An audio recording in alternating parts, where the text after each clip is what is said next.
در ملکی غریب تنها ماندم آچه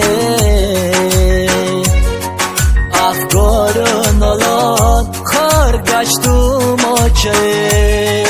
در ملکی غریب تنها ماندم آچه افکار و نالان خار گشتم آچه در قسمتی من چون این طالب و بختیه آچه جان دایم ده که روزم سخته آچه جان دایم ده که روزم سخته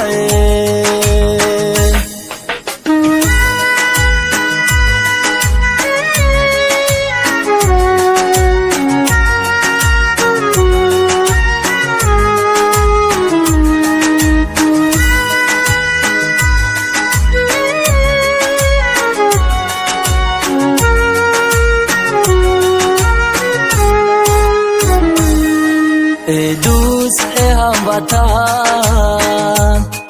بگیره خاکی وطن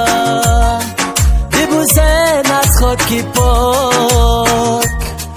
که دارد بوی وطن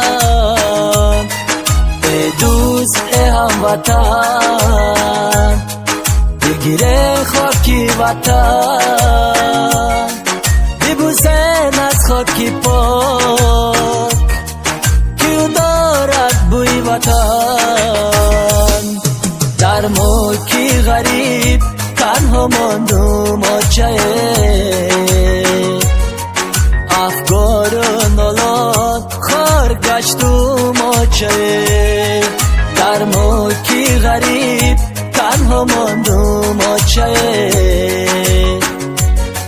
افکار و نالان خار گشتم آچه در قسمتی من چون این طالب و بختیه